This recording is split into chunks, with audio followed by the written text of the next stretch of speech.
Waalaikumsalam warahmatullahi wabarakatuh. Baik, Bu Elma sehat? Alhamdulillah sehat. Alhamdulillah. Bu Iva sehat? Alhamdulillah sehat. Alhamdulillah. Bu Fakti bagaimana? Alhamdulillah saya sehat, Bu Iva, Bu Elma. Ya, di sini hari ini kita bertemu ya, alhamdulillah dalam keadaan sehat. Kita di sini bertiga akan melakukan kegiatan coaching ya. Nanti di sini saya sebagai observer, kemudian nanti ada Bu Iva dan Bu Elma yang akan melakukan kegiatan coaching ya. Sebelumnya mohon maaf, mohon izin ya Bu Elma, ini saya dengan Bu Iva dulu ya. Nah, sebagai coach ya nanti ya, sebagai coach ya, terus Bu Elma sebagai coach. Baik, sebelum melaksanakan coaching di sini Bu Iva, mohon izin saya memberikan beberapa pertanyaan ya.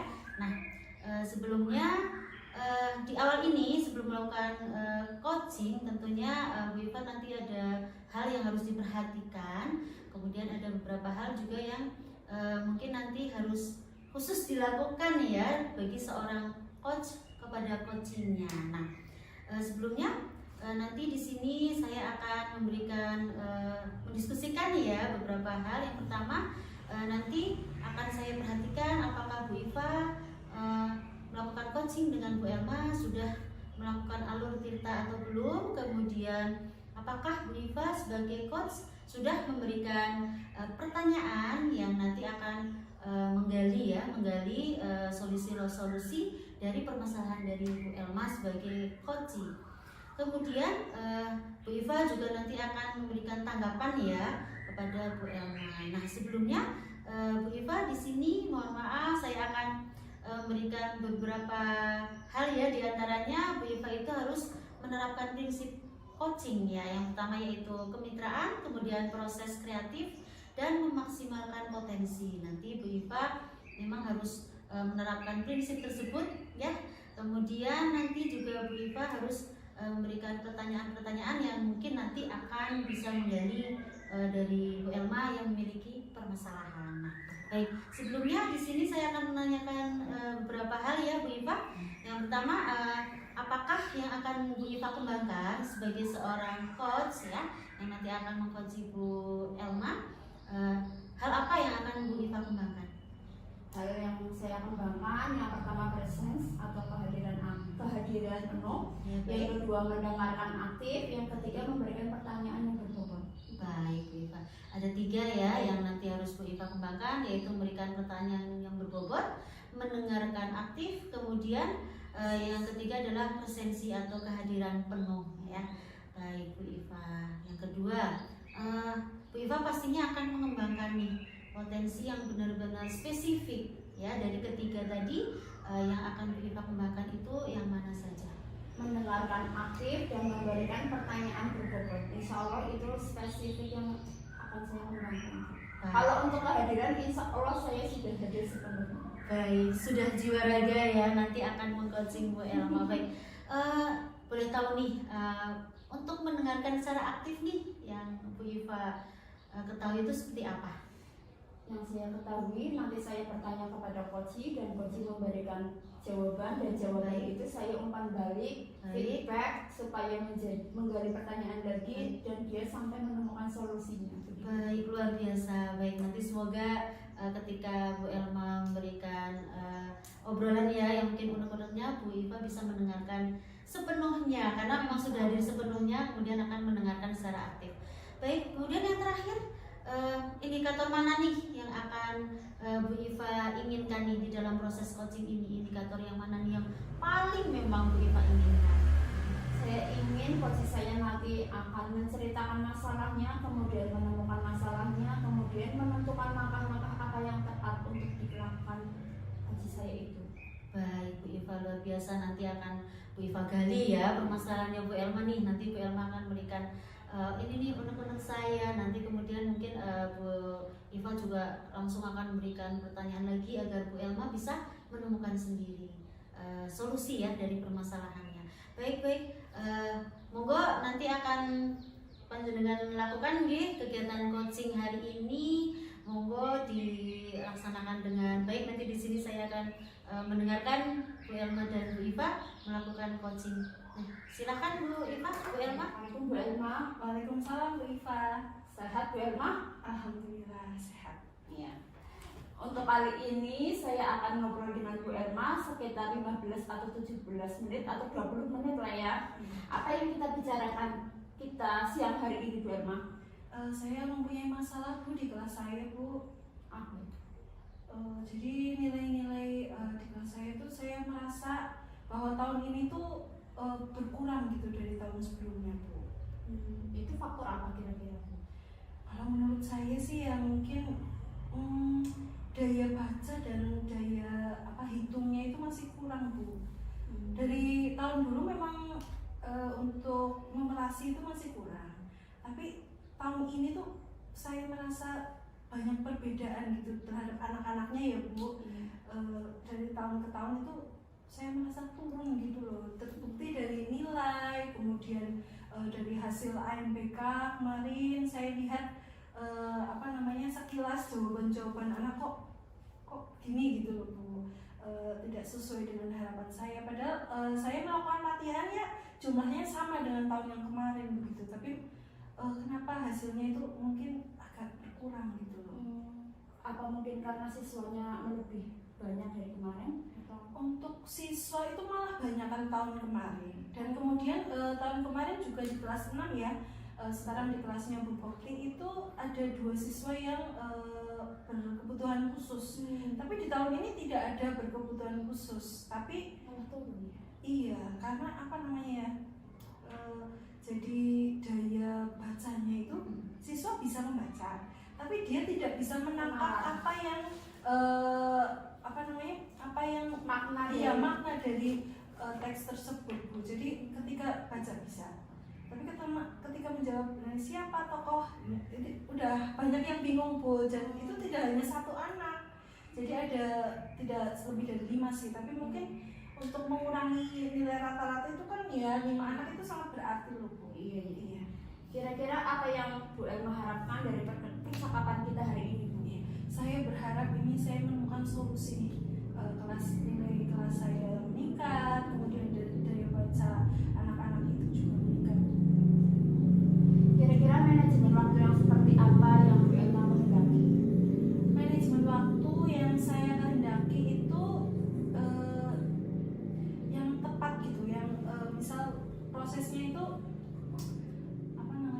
ketika misal ya saya juga berpikiran kalau anak itu kurang dalam misal matematika dan membaca itu harus banyak latihan Bu, karena latihan itu dapat membantu kita untuk terbiasa. Misal dengan lebih banyak membaca, maka anak-anak juga akan lebih lancar dan dapat memahami bacaan. Ketika banyak berhitung, latihan berhitung yang tadinya tidak bisa, pasti sedikit-sedikit akan meningkat. Ya, tergantung daya juang anak tersebut untuk meningkatkan dirinya, mau atau tidak. Nah, ini manajemen waktu yang saya harapkan ini continue gitu Bu. Saya berharap ini nanti setiap pagi lah saya akan mencoba untuk pembiasaan literasi 15 menit gitu Bu, atau mungkin 1 buku 1 hari atau 1 minggu, yang penting ada progres yang signifikan betul. Kemudian juga selain literasi juga ada numerasi, karena numerasi di raport pendidikan AMPK yang kemarin itu juga berkurang di tahun kemarin. Jadi saya harap tahun ini tuh dapat meningkat, tapi mungkin tahun depan ya Bu, karena tahun ini sudah dilakukan AMPK. Mungkin ya semester 2 dinilai matematikanya mungkin. Semoga bisa terrealisasi ya Bu. Kalau menurut Bu Elma ini, kalau di rentang nilai angka 1 dan 10 itu sekarang itu berada di rentang berapa? Sekarang itu untuk literasi dan numerasi saya berapa ya? 5 kayaknya Bu. Karena hanya berapa ya, saya hitung tuh hanya untuk yang anak yang paling bisa itu Asila, kemudian Eko, kemudian Naisha, itu baru 3 anak yang maksudnya seperti ketika saya menjelaskan itu langsung paham gitu. Itu baru 3 anak itu yang menurut saya normal gitu ya. Normal, bukan normal ya, biasa gitu ya. Kemudian anak-anak yang biasa tapi kurang paham gitu, jadi harus dijelaskan berulang-ulang. Itu kan anak saya ada 28 ya Bu. Iya. Ada 3, kemudian ada 5 yang belum bisa membaca secara ini. Jadi selebihnya itu ya harus berapa kali ya, tidak hanya satu kali saya menjelaskan Bu. Jadi butuh usaha yang lebih keras gitu. Saya sabar gitu Bu. Energi yang banyak. Nah, energi yang banyak karena ya Siswanya banyak. Iya, siswanya banyak, 28, kemampuan membaca dan menumerasinya begitu. Karena apa ya, ketika ketika kemampuan membaca atau memahami bacaan itu berkurang, otomatis nilai bahasa Indonesia, kemudian IPA, kemudian IPS, PPKN juga itu kan ada teks. Iya. Nah, itu pasti akan berpengaruh Bu. Jadi saya ingin meningkatkan nih literasi dan numerasi dari anak-anak. Menurut Bu Elma, di angka 5 itu deskripsi anaknya itu seperti apa? Gambarannya seperti apa itu? Angka 5 itu ya tadi yang seperti saya jelaskan ya Bu, bahwa ada 3 anak yang bisa gitu ya, ketika saya menjelaskan, satu kali menjelaskan kamu kayak gini paham. Ketika membaca soal dia mandiri Bu, jadi tidak bertanya, dia sudah paham apa yang ditanyakan.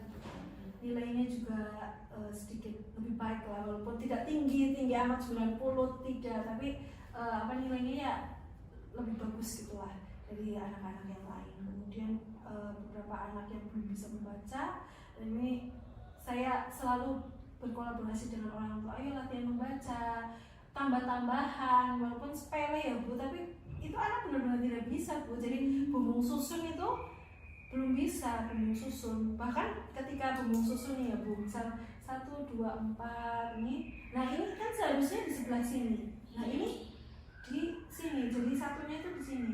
Nah, di posisi. Jadi iya posisinya aja belum paham, padahal saya kira ya di kelas sebelumnya juga harusnya sudah bisa. Tapi kenapa saya itu seperti memberondong dari kelas 1 sampai dengan kelas 5 ini loh Bu.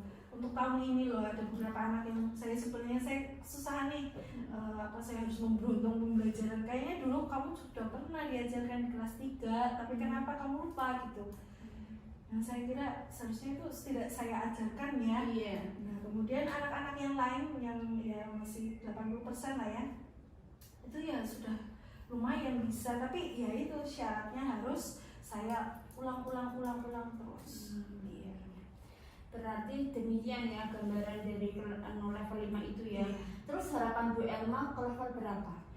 Saya sih tidak muluk-muluk ya Bu, untuk saya melihat juga potensi anak-anaknya juga. Memang sih dengan usaha keras pasti tidak ada yang mungkin, tidak ada yang tidak mungkin. Tapi untuk saat ini apalagi tinggal 1 semester, materinya juga banyak, saya juga mengharapkan 8 saja cukup Bu.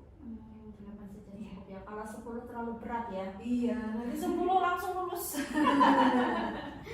Bagaimana langkah Bu Elma untuk mendapatkan angka 8 itu Bu? Iya, saya pembiasaan literasi sebelum pembelajaran, membaca buku, kemudian hitung-hitungan sederhana Bu, karena memang penting sih itu Bu, walaupun nanti soalnya sebelum kita, apalagi soal sekarang itu HOTS ya Bu. Iya.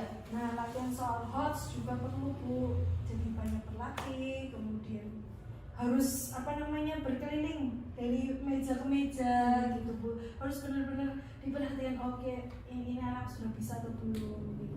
Saya juga terkadang melakukan pembelajaran tuh, ayo latihan kerjakan 1 soal aja, kalau kamu sudah bisa ya alhamdulillah ya, nanti kita perbanyak latihan, nanti di rumah kamu juga harus latihan lagi. Nah, saya cek satu-satu Bu, maju satu-satu ya, memang memakan banyak waktu ya Bu. Tapi kalau tidak seperti itu bagaimana lagi, kadang-kadang juga faktor orang tua juga berpengaruh ya Bu, karena murid-murid saya itu ada yang dengan mbahnya, hanya ada dengan bapaknya gitu, atau dengan saudara gitu Bu. Jadi mungkin perhatian dari orang tua itu kurang Bu.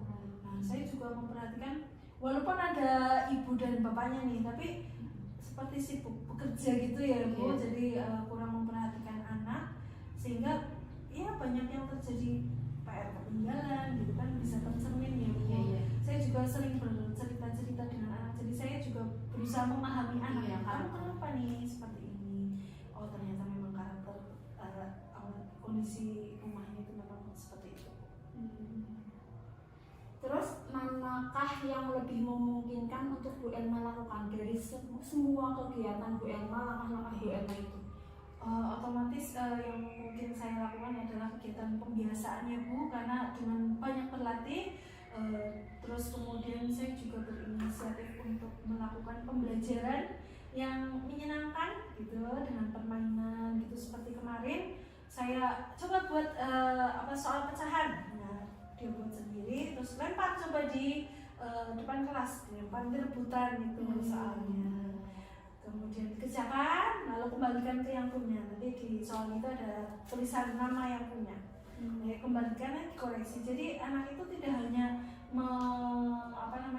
membuat soal, tapi juga menjawab mengoreksi apakah jawaban temannya itu betul atau tidak. Jadi tidak sekedar hanya membuat gitu. Berarti mempergunakan tutor sebaya ya Bu? Betul, tutor sebaya juga saya gunakan. Misal kayak gini Bu, kalau misal si Eko sudah maju, kemudian dia sudah selesai, dia kan akan rame ya Bu. Iya. Nah itu coba tolong itu bantu si A, si B, si C. Nah, coba itu dibantu, kasihan gitu. Karena saya tidak mungkin ya Bu, Iya. dalam 28 anak itu saya meraih semuanya. Saya juga butuh anak-anak. Kadang-kadang juga ketika saya menjelaskan kok anak tidak paham itu, misal Eko yang suruh menjelaskan Bu, ya. Coba kamu jadi Pak Eko ya, coba maju, tolong jelaskan kepada teman-teman. Ya, mungkin Bu Guru menjelasnya kurang atau bahasa yang Bu Guru Kurang pahamnya. Ya kadang-kadang anak juga ada yang paham. Coba Eko, Eko alhamdulillah dia itu membantu saya sekali Bu. Kemudian ada Asila gitu, membantu teman yang perempuan. Kalau Eko biasanya laki-laki. Rencananya itu mulai kapan dilakukan Bu? Iya, kalau untuk kegiatan pembiasaan ini sih sudah saya lakukan itu, tapi mungkin masih kurang intensif. Kemudian permainan-permainan juga pernah saya lakukan, tapi mungkin ya kurang banyak ya Bu, cuma 1-2 kali ya, karena memang membutuhkan budget ya Bu, karena untuk membeli bla media itu kan juga butuh uang ya Bu. Jadi butuh uang, butuh waktu luang juga buat membuatnya, merancangnya, itu juga akan menjadi kendala sih buat saya. Ya. Terus kira-kira siapa yang bisa membantu Bu Elma untuk menangani hal seperti itu? Untuk yang membantu ya pertama kepala sekolah Bu, saya akan biasa misal ada waktu luang saya akan cerita kepada kepala sekolah ya Bu. Mungkin Pak Jamil juga punya solusi. Jujur lagi. Soalnya kemarin waktu saya ada kegiatan itu Pak Jamil itu mengisi kelas saya loh Bu. Dan anak-anak itu ternyata senang diajar oleh Pak Jamil. Jadi, nah ini saya bertanya nanti kepada Pak Jamil, bagaimana sih? Gitu. Jadi Pak Jamil insya Allah bisa dibantu saya. Kemudian juga ada rekan sejawat saya, rekan kelas tinggi ya, dan kelas rendah. Kemudian juga mungkin kepada Bu Iva ya, karena Bu Iva juga mengejar kelas saya dan tahu kondisinya ya. Kemudian juga Pak Poni begitu. Saya juga akan mencari video-video pembelajaran yang menarik gitu Bu, yang dapat membantu saya. Ya. Alhamdulillah ya Bu, udah ada gambaran-gambarannya.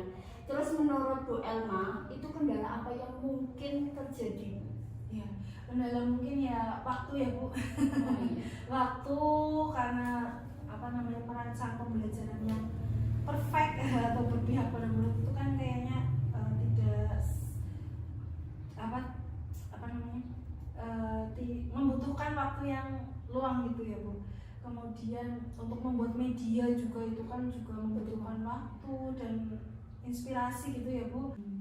Terus bagaimana untuk mengatasi hal itu Bu? Iya, saya akan memprogramkan Ibu waktu untuk latihan terus. Kemudian juga saya akan menggunakan pembelajaran yang berpihak pada murid dengan membuat media pembelajaran dan menggunakan model pembelajaran serta ada permainan-permainan gitu Bu.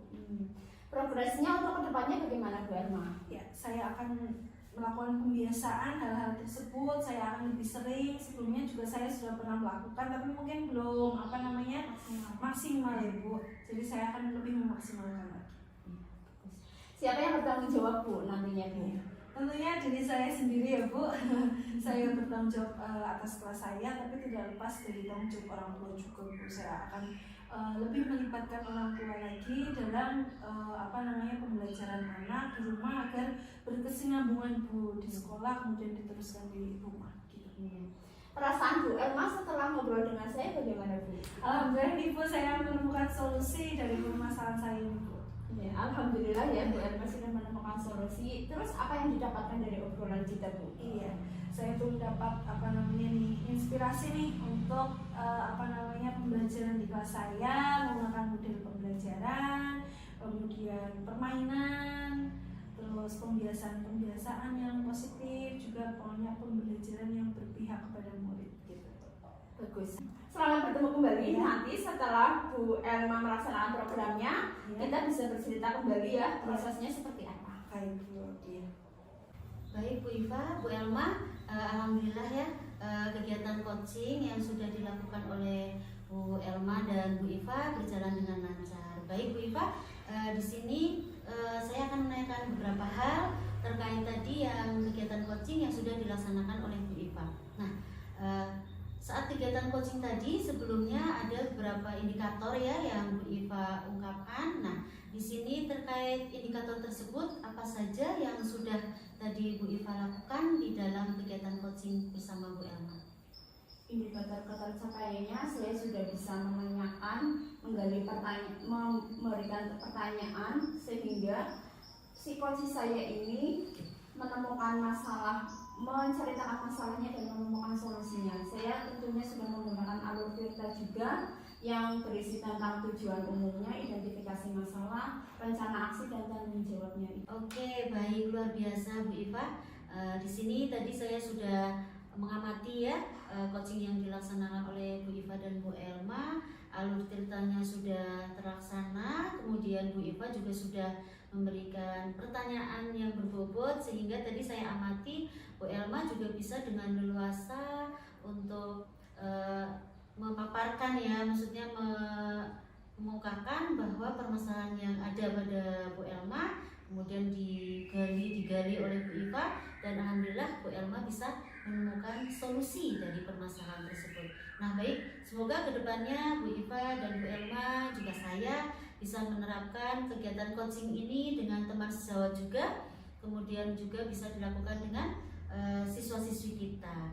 Semoga kedepannya kita bisa lebih baik lagi dalam menerapkan kegiatan coaching dan alurnya juga nanti kita kedepannya juga akan sering berlatih ya Bu Iva, Bu Elma dan saya juga. Terima kasih, semoga kegiatan hari ini bermanfaat bagi kita. Saya tutup. Wassalamualaikum warahmatullahi wabarakatuh. Waalaikumsalam. Sampai bertemu lagi di kegiatan coaching selanjutnya. Terima kasih.